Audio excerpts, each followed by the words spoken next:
ભુજનો ઐતિહાસિક વારસો ગણાતું હમીરસર તળાવ ઓવરફ્લો થયું છે। તળાવ છલકાતા ભુજવાસીઓમાં આનંદની લાગણી જોવા મળી છે। પરંપરા મુજબ તળાવને વધાવવામાં આવશે ને ભુજ પાલિકાના પ્રમુખ રશ્મિબેન સોલંકીના હસ્તે તળાવના વધામણા કરાશે। અત્યાર સુધીમાં 28 વખત હમીરસર તળાવ ઓવરફ્લો થયું છે। મોટી સંખ્યામાં ભુજવાસીઓ તળાવનો નજારો જોવા ઉમટી પડ્યા હતા। હમીરસર તળાવ કિનારે પોલીસ બંદોબસ્ત ગોઠવી દેવામાં આવ્યો છે ને ગુજરાતનું એકમાત્ર એવું તળાવ જે ઓવરફ્લો થયા બાદ સરકારી રજા જાહેર કરવામાં આવશે। સ્વામિનારાયણનો પ્રસાદી ભુજની હૃદય સમાન આ હમીર સરોવર એ ગઈ રાત્રે લગભગ 10:30-11 વાગ્યાની આસપાસ ઓગન્યું।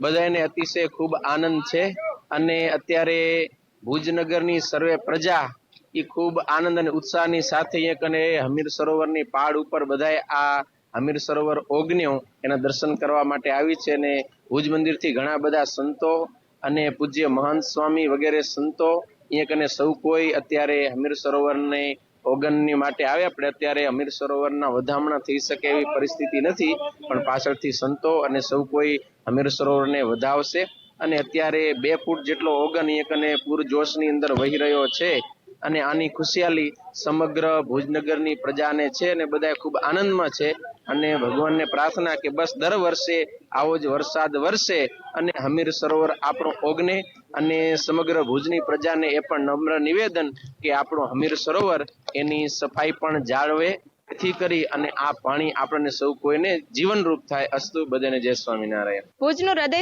હૃદય સમૂહ હમીરસર આજે ઓગની ગયું છે અને આ એક આનંદની વાત છે, જેના લીધે ભુજમાં ખુશીની લહેર છવાઈ ગઈ છે।